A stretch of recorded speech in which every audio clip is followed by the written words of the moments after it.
Okay, hello peeps, welcome to match 4 game 1 first half of day 2. Since there's going to be a 2-day break for COA, I guess we'll get as much done as possible. Since there's also, a week or two before the elimination stages come, so that's what we're going to do for now. Then moving on, does seem like it'll be WBG versus RB for our last match of today. From TN side, it seems like we're going to bring trump card attention with one slow debuff reduction, and of course the survivor team comes here against the Geisha is a psychologist first officer. A priestess let out. It is what it is here, considering that Seer has been banned, considering that this is game 1 as well. And we're gonna see MK here with the containment. A second portal, well, third portal is already up to go. Portal coming out right here, deciding to use the excitement immediately here. That's not that much of a great choice, as we do see the anti-current is already coming in for the harass right here. Hui is on his way, just below the balcony here as well. But Priestess definitely should have another portal ready just on time. I guess that's the, it's really just the difference between, like for Geisha, you can definitely dash closely towards the Priestess, but here as we do see as well, anti-current with a double swing for the double stun, there will be a mini, well, there's no slow considering that this arm will be activated, but also at the same time, the moment that Geisha basically dashes is the moment that your Priestess basically puts down the portal, which is kind of one of the problems here when it comes to like Geisha versus Priestess, as we do see here as well, because of the support 90 seconds on here, but Hui not able to come in without any flutes anymore, which is a little bit more unfortunate than I thought it would be. I'm quite sure he could have done it right, but I guess they're just like, let's play it for the tie as of now. Qian's early game right here has been very nicely done. Very nicely done. First officer being able to get his cipher done is I think what matters the most as of now, considering the fact that Hui's cipher was at S-Palish, but first officer coming to the rescue. We do see the anti-current come in for the harass as well. I guess we want to aim for a 4-man endgame, but we are still missing one full cipher here as we missed a soul departure hit. Gets that normal stun, that's another pushback. Can we see another one from anti-current here and another stun coming from anti-current? By this point, are we going to go for a triple body block? Triple body block here wouldn't be the best. It would probably be better to leave the first officer support as much as possible, as we're trying to get as much mind games here as possible. TN still, well, I mean, there's no other buff up. No, well, you can't really dash past there. We're just playing mind games here and there. It's okay for first officer to take the hit, and Cypher Machine is about to be done as 100-second containment has been coming out from our Geisha.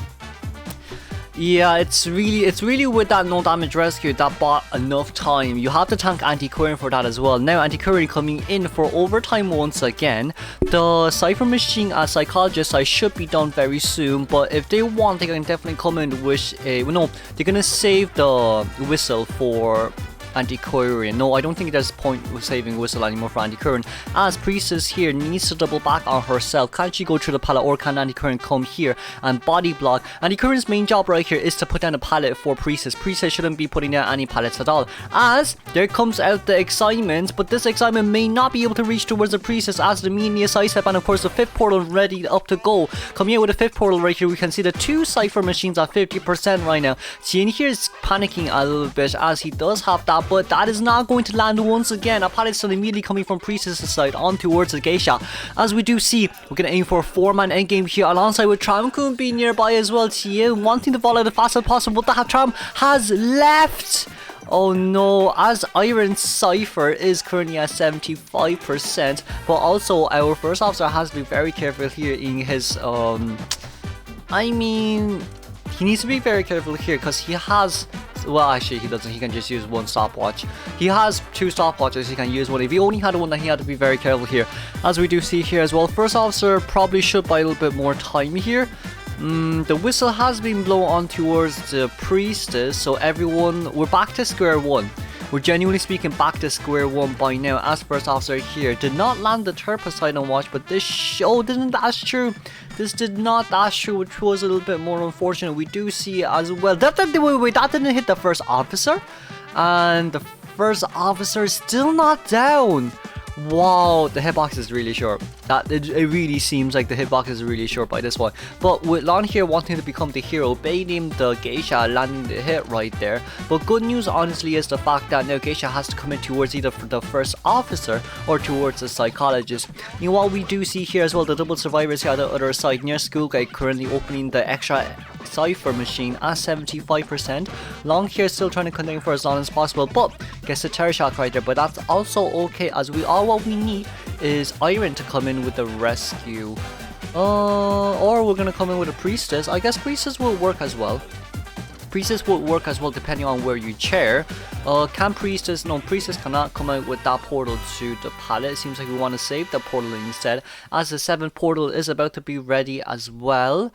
Priestess here getting the no damage rescue, but successfully heading on towards our psychologist. That's a nice tunnel, but it seems like we're going to go after the Priestess instead, and this is going to be very dangerous for you right now if you decide to go after the Priestess, as the psychologist right there is already opening the exit gate now. Then with a excitement down, there's a chance for Psycho not being able to get it right here. If Jin picks up here, then it's going to be a this is going to be very tight right here if Chia wants to go for a tie the near exit gate, but it seems like he did not see Psychologist. Psycho being able to open the exit gate right there, as our Iron has one more pocket watch for him to use, but this one pocket watch can buy at least 30 seconds of time. Now wanting to land that charge attack here, but this first officer has a 10% movement speed boost along with the bar time boost. Now then Priestess with the 7th portal here, 7th portal being able to take the exit gate with a 4-man endgame, as first officer is trying to rush towards the dungeon. It does seem like he doesn't know where the dungeon is, as it will be a 4-man escape with that 7th portal coming out from Priestess right there. Moving on to second half. Okay, let's see. YMM coming out with a Dream Watch for Game 1, second half. As we do see as well, the Survivor team comp is the Antiquarian, First Officer, Priestess, and a Prospector. For Prospector here, he needs to harass Mid-Kite, or maybe Prospector will actually become the first chase right here. But as we do know as well from 487's Prospector, a Prosy kiting a Dream Watch stalling patrollers is very, very, very strong. Now then, with the Prospector here destroying the first pallet from the main leech, Prosy here will be Hua Hua, who will become the first containment here. But also at the same time, we may end up at a sandwich situation here, as the follower is going to come back from the Prospector side, throws down the magnet here immediately, but it seems like the magnet was not able to push out the follower, the leech on Prosy's side. Now then, leeching up now, then there's a portal here, but it does seem like Prospector is double backing as of now. We do see as well the follower is coming back, but Dream Watch was a little bit further than I thought from the Prospector. Prosy here probably should be able to rotate towards the mansion, as we do see here as well, as Yasin being able to force out the watch right there. There's going to be a patroller coming out here, but that patroller will be cancelled. That patroller will be cancelled, as Dream Watch will be putting down her main body patroller. Good news here is there's no magnet left for Prosy to stall, to basically cancel patroller bites, but we will be having that first flywheel coming out here immediately, as the main follower will now be stopped. YMM still pulling out as much distance as possible here. Hua doing a really good job on cancelling as much of a patroller's bite as possible. That's 2 patrollers gone. It is already a good enough kite from the Prospector side as of now. And then throwing down that pallet here, Dreamwitch can definitely leech, but there's no point in Dreamwitch leeching on towards the Prospector now, as there may be a pallet stun coming from Prosy's side. Orbeez doing a really good job on towards this containment against the Dreamwatch, but as we do see as well, during that pallet stun animation, Dreamwatch has successfully leached on towards our Prospector. Prosy having that one magnet successfully pushing out should be able to rotate in towards Graveyard. Wow, I mean Hunt is already on the main leech's side, but even if you're here, it's going to be pretty darn hard for you to get the Prospector, as all what Prospector needs is to rush in towards the deepest part of Graveyard and to down there. Because 3 ciphers are already done, the 4th cipher is already 50%, and the last cipher has just begun. By the time that you got a Prospector down, you need to use your main leech to chair the Prospector, so that's an extra 15 seconds spot, or 15 to 20 seconds spot by the Prospector right here. Paha doing a really good job with our containment here against the Dream, which is why Dream Witch is not seen as meta anymore, considering the fact that everyone knows, well, I mean Flywheel is one of the biggest issues, but I mean, no, to be fair with you, right, Flywheel, because of the existence of Flywheel, it genuinely boosted up like 50% more chance of you being able to cancel the first patroller. Like just cancel the first patroller overall. Now then, seeing that Yasin is nearby, good news is YMM only needs a 1-man elimination here for them to win the round, but with First Officer here still trying to play as much mind games here as possible. We need to be very careful here. The moment that you touch the chair, you need to immediately rescue, because if you decide to leave the chair, then you either get hit. Well, I mean, as long as you don't get a terror shock, it's fine. But with first officer side right here, it does seem like Team Q wants to come. They want to aim for a 4-man endgame just because they need the 4-man escape for that 5 points. With YMM right here, it does seem like he's going to pull back right here, deciding that he doesn't want to go after the Prospector anymore, reaching on towards our first officer here. First officer may actually be one of the better choices for endgame if you only want a 1-man elimination, considering the fact that he has a tight turner here. So no flywheel, no pilot speed boost, nothing at all. He doesn't actually have watches anymore. So this may just end up as a, let's see, we do have Jiaxing here with a D-Leech mark, but also at the same time, we're going to be seeing Jiaxing going down here. Probably giving the Leecher would be the better choice, but YMM...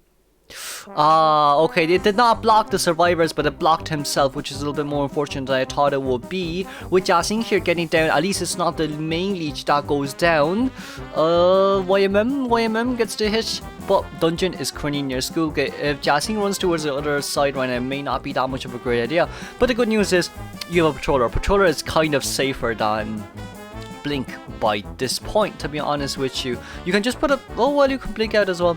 You can blink out as well, but I think patrolling would be like the safest option. Blink would be like the second safest option.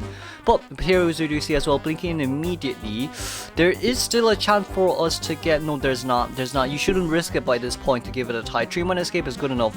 You're only like, let me think, you're like 3 points behind now, which isn't too bad with that 3-man escape. But at 5 points, it's still 5 points. It still does give you quite a huge advantage here.